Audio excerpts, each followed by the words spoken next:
அல்லாஹ்வின் கட்டளை வந்து விட்டது, இறைவனின் கட்டளை, சத்தியத்தின் கட்டளை, உண்மையின் கட்டளை. அந்த செய்தி என்ன செய்தி எனக்கு வழிகாட்டுவோ அதை தவிர இல்லை ஏன் வந்து விட்டது. அதை பற்றி நீங்கள் அவசரப்படாதீர்கள், நீங்கள் அவசரப்படாதீர்கள்.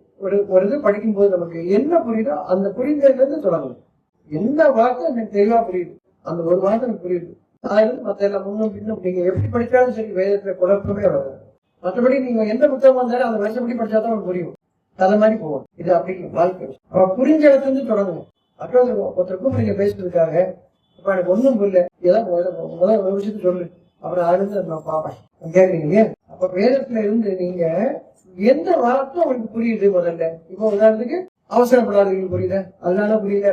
கட்டளை என்ன கட்டளை கேள்வி வந்து இப்படி வந்துருச்சு, அது புரியுது. அவசரப்படாதீர்கள், அவசரப்படாது புரியுது. அப்ப அவசரப்படக்கூடாதுன்னு சொல்றாங்க, ஒரு விஷயம் புரியுது. இது எப்படி எல்லாத்துக்கும் வழிகாட்டும், எல்லா விஷயத்துக்கும் வழிகாட்டுறது ஒரு வார்த்தை. எந்த விஷயத்துக்கும் அவசரப்படக்கூடாதுன்னு அர்த்தம் எடுத்துக்கலாமா, எடுத்துக்கலாம். அதான் அவசரப்படக்கூடாது அப்படின்னு அந்த ஒரு வார்த்தை வேதத்தின் ஒவ்வொரு வரி உங்களுக்கு ஒட்டுமொத்த வாழ்க்கைக்கு வழிகாட்டும். நீங்கள் அதை ஏற்றுக்கொண்டு விட்டாங்க. அப்போ இதுல அவசரப்படாதுன்னு அந்த உண்மை எனக்கு தெரியும். இப்ப வாழ்க்கையில அப்படியே கிடப்பீங்க, எந்த ஒன்றும் அவசரப்படாது. அப்போ ஒரு முக்கியமான விஷயம், கொஞ்சம் நீங்க 2 8 வச்சுட்டு தான் அதை டைப் பண்ணிருக்கலாம். அவசரப்படாதுங்கிற அப்படிங்கிறதுனால நான் வந்து அப்படி விட்டுட்டேன், அப்படி வராது. அந்த நேரத்துல நீங்க செய்ய வேண்டிய காரியத்தை அதை செய்ய வைக்கும் இறையாற்றல். இறையாற்றல் நன்மையைத்தான் செய்யும். நான் கடவுள் சொல்லிட்டா நான் அப்படியே அசமத்தமா இருந்துட்டேன் அப்படின்னா அது இறைவனுடைய வாக்கு அல்ல. இறைவனுடைய வாக்கு உங்களை வழிகாட்டும், நல்லது செய்யும். மனுஷன் சொல்லி கொடுத்ததுனால இல்ல, மனுஷன் சொல்லி கொடுத்தா நீங்க அப்படியே அர்த்தம் இருப்பீங்க.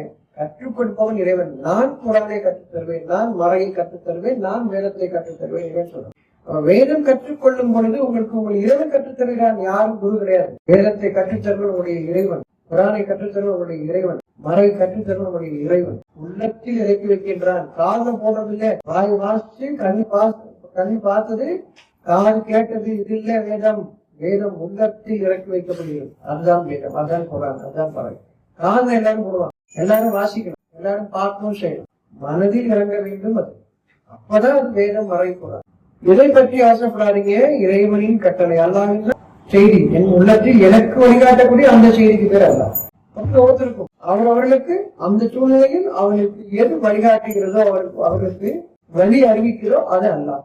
அந்த செய்தி கட்டளை வந்து விட்டது, அவசரப்படாதீங்க, நீங்க அவசரப்படாதீங்க அப்படிங்கிற எண்ணத்தான் பொறுமையோட இருக்கு. நடக்க வேண்டிய காரியம் நல்லபடியா நடக்கும். நீங்க இறைவனை நம்பினா அந்த செய்தியை நீங்கள் ஏற்றுக்கொண்டால் அது நல்லதுதான் நடக்கும் என்பதன் மீது நம்பிக்கை கொள்ளுங்கள். இல்லைன்னா நம்பிக்கையாவது கேளுங்க, அவசரப்படாது.